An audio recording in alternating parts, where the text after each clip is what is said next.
آپ صلی اللہ علیہ وآلہ وسلم کے عقد میں آلموسٹ 24 سال تک رہی ہیں حضرت ختیجہ. 25 سال کی عمر میں آپ کی شادی ہوئی، تو جب آپ کی عمر مبارک 49 ایئرز ہوئی ہے تو حضرت ختیجہ فوت ہوئی ہیں.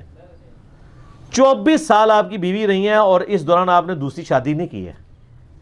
یہ آپ کی جتنی بعد والی شادیاں ان کی وفات کے بعد ہے. اتنی محبت تھی، دوسری شادی نہیں کی.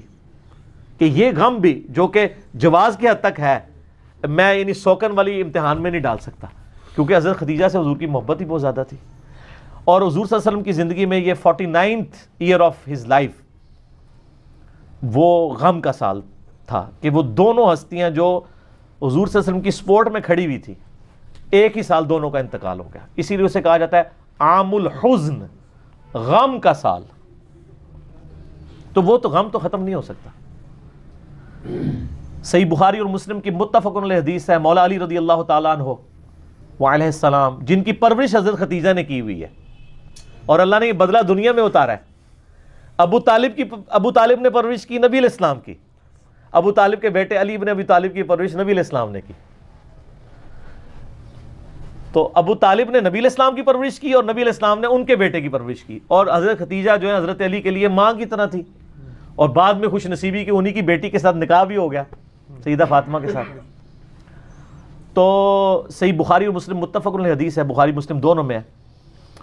سیدنا علی کہتے ہیں کہ میں نے نبی علیہ السلام سے خود سنا تھا کہ اگلی امتوں میں سارے جہان والوں پر فضیلت اللہ نے دی تھی مریم بنت عمران کو، حضرت عیسیٰ کی والدہ کو، اور اس زمانے میں سب جہان والی عورتوں پر فضیلت دی ہے ختیجہ کو. حضرت ختیجہ والی فضیلت کسی بھی نبی علیہ السلام کی بیوی کو حاصل نہیں ہے. حتیٰ کہ سب سے لاڈلی بیوی سے ہی آپ سن لیں، بخاری مسلم دونوں میں آتا ہے، سیدہ عائشہ کہتی ہیں کہ میں حضور کی بیویوں میں سے کسی پہ اتنا حسد نہیں کرتی تھی، رشک اردو میں کہہ لیں، جتنا ختیجہ پہ. حالانکہ میں نے ختیجہ کو دیکھا نہیں ہوا، لیکن نبی صلی اللہ علیہ وسلم ان سے اتنی محبت کرتے تھے کہ ان کی وفات کے بعد بھی جب بھی کوئی جانور قربان کرتے تو حضرت ختیجہ کی سہیلیوں کو بھی گوشت گفٹ کے طور پہ بھیجا کرتے تھے. بعد میں حسن سلوک حضرت ختیجہ کی سہیلیوں کے ساتھ. اور میں کہتی تھی یا رسول اللہ آپ ختیجہ کے ساتھ اتنا کرتے ہیں گویا ختیجہ جیسی کوئی عورت ہی نہیں ہے. تو آپ نے فرمایا ہاں ختیجہ جیسی کوئی نہیں میرے لیے. اس نے مشکل وقت میں میرا ساتھ دیا اور میری ساری اولاد بھی ختیجہ سے. ایک حضرت ابراہیم پیدا ہوئے ہیں ماریہ قبطیہ سے، لیکن وہ بھی فوت ہو گئے.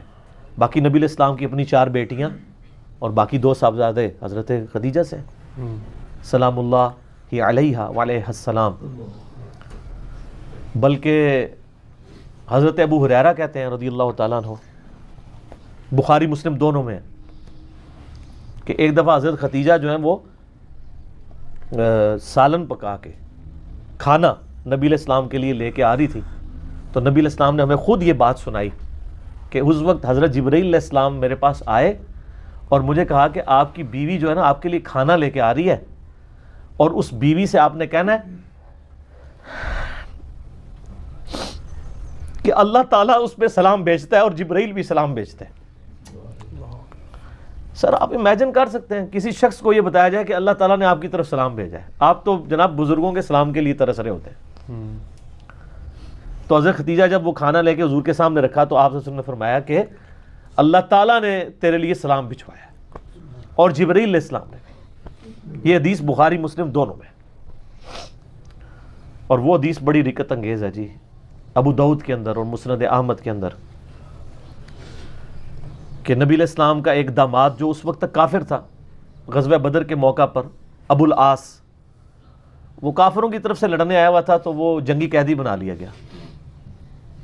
اب ظاہر قیدی کے لیے تھا کہ فدیہ دے کے چھوڑا جائے گا، فدیے کے لیے مال دینا پڑتا تھا. اب اس کی جو بیوی ہے وہ سیدہ زینب نبی علیہ السلام کی بیٹی، جن کی آگے سے وہ بیٹی ہیں جو حضور کی نواسی ہیں، امامہ بنت ابی العاص، جن کے بارے میں صحیح بخاری میں آتا ہے کہ نبی علیہ السلام ان کو گود میں اٹھا کے نماز پڑھا کرتے تھے. جس طرح حسن و حسین تھے اس طرح وہ بھی تھی.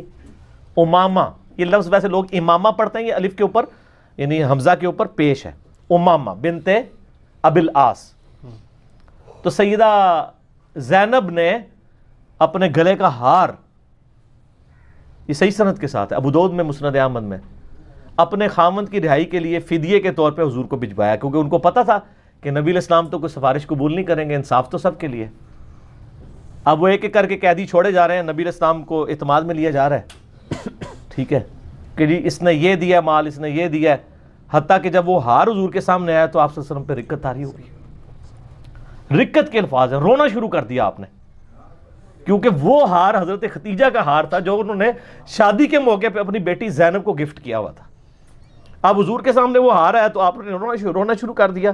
آپ نے باقی اصحاب کو جمع کر کے کہا کہ اگر تم مجھے اجازت دو تو یہ ہار جو ہے نا میں بیٹی زینب کو واپس کر دوں. اجازت لی، کیونکہ یہ میری یعنی بیوی کا ہار ہے جو اس نے اپنی بیٹی کو گفٹ کیا ہوا تھا. وہ خیر واپس کر دیا، اور بعد میں خیر وہ ابو العاص مسلمان بھی ہو گئے. تو بہرحال یہ ایک آپ کی زندگی میں لمحات تھے. سجدہ میں جاتے وقت پہلے ہاتھ لگائیں یا گھٹنے؟ میرا نماز محمدی صلی اللہ علیہ وآلہ وسلم کا پریکٹیکل آپ یوٹیوب پہ دیکھ لیں، مسئلہ 70A اور B ہے. پہلے ہاتھ ہی لگیں گے. صحیح بخاری میں 803 نمبر حدیث کی ہیڈنگ میں عبداللہ بن عمر کا عمل لکھا ہوا ہے کہ وہ سجدے میں جاتے وقت پہلے ہاتھ لگاتے تھے پھر گھٹنے. اور اس کی پوری سند المصنف ابن ابی شیبہ میں، سنن کبریٰ البیہقی کے اندر موجود ہے. اور نبی علیہ السلام کی حدیث بھی ابو داؤد کے اندر کہ اونٹ کی طرح مت بیٹھو، پہلے ہاتھ لگاؤ پھر گھٹنے. دوسری روایت میں آتا ہے کہ پہلے گھٹنے لگاؤ پھر ہاتھ. وہ روایت کمزور ہے، شریک القاضی مدلس ہیں اس میں. یہ روایت بالکل صحیح ہے کہ پہلے ہاتھ لگاؤ پھر گھٹنے، پہلے ہاتھ لگانے اس کے بعد گھٹنے لگانے. ٹھیک ہو گیا. حجاج بن یوسف نے حضرت عبداللہ بن زبیر کو کیوں شہید کیا تھا؟ آل امیہ انہوں نے تو عبداللہ بن عمر کو بھی قتل کروایا ہے. صحیح بخاری میں موجود ہے کہ حجاج بن یوسف عبداللہ بن عمر کے پاس آیا اور کہا کہ مجھے بتائیں آپ کا قاتل کون ہے. تو انہوں نے پھر تقیتاً بات کی. انہوں نے کہا میرا قاتل وہ ہے جس نے احرام کی حالت میں لوگوں کو اسلحہ لانے کی، تلوار اور نیزے لانے کی اجازت دی ہے. کیونکہ عبداللہ بن عمر کو حج کے دوران کسی بندے نے زہر آلود نیزہ ان کے ٹانگ میں مارا تھا جس سے وہ شہید ہوئے تھے.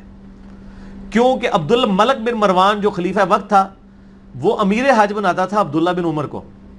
حجاج بن یوسف کو جیلسی تھی کہ حجاز کا گورنر میں ہوں اور حج اس کے پیچھے ہم پڑے، یہ جیلسی تھی. تو انہوں نے کہا کنڈے ہی کھینچ دو، تو عبداللہ بن عمر کو قتل کروا دیا.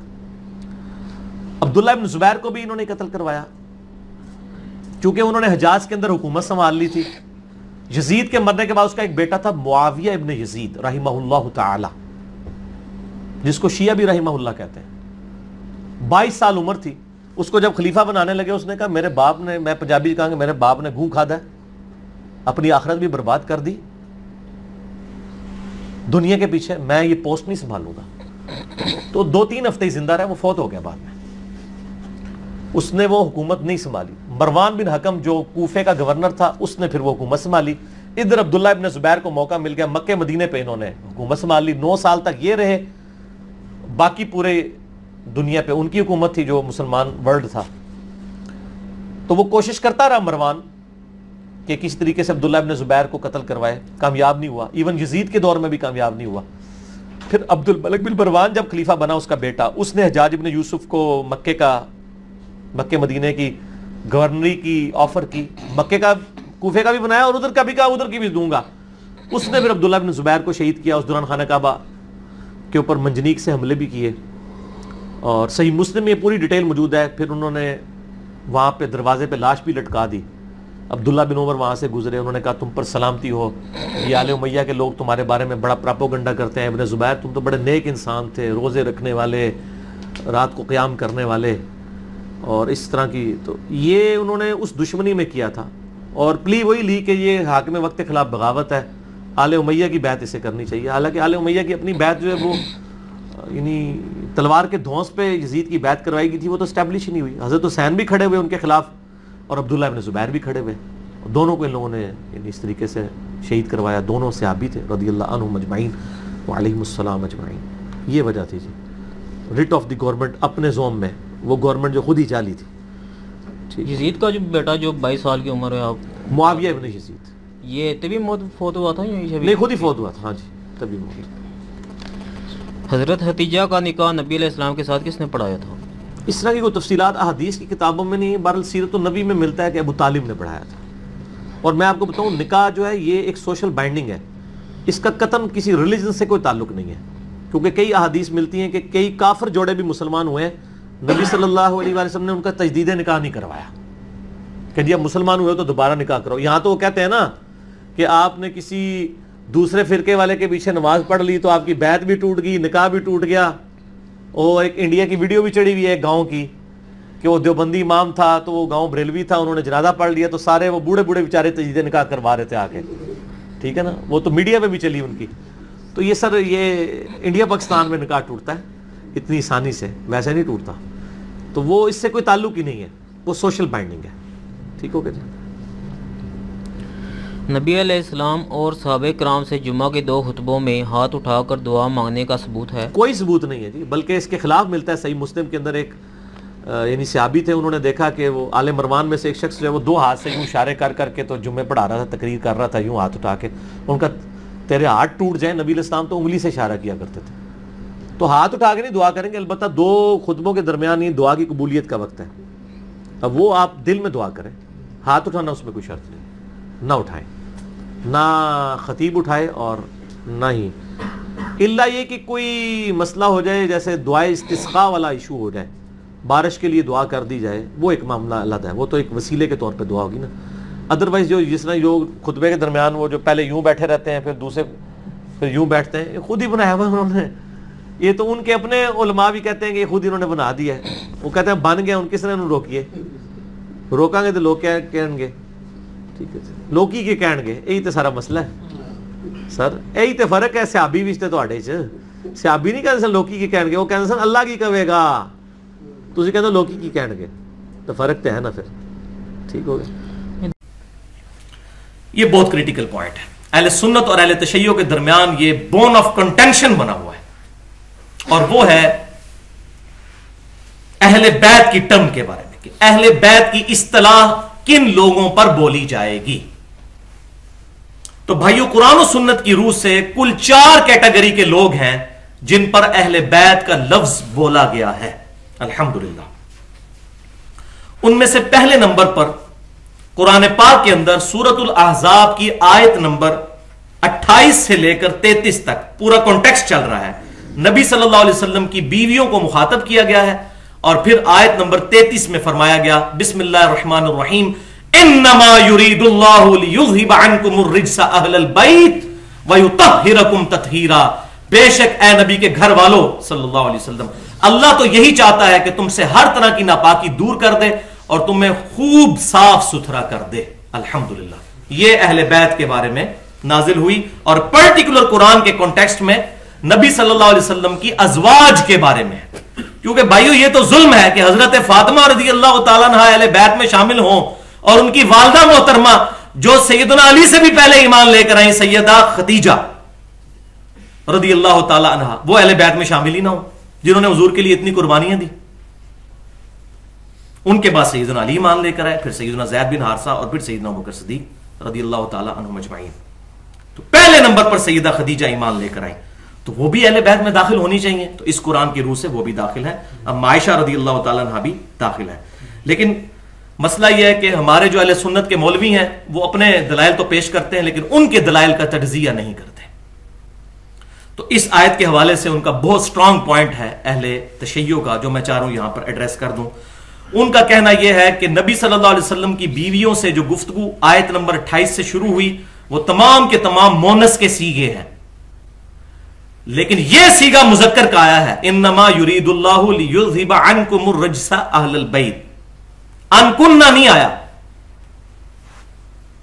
تو یہ تو مونس کا سیغہ ہے ہی نہیں ہے، یہ تو مذکر کا سیغہ ہے، اگر حضور کی بیویوں کو خطاب ہوتا تو یہاں پہ مونس کا سیغہ ہونا چاہیے تھا۔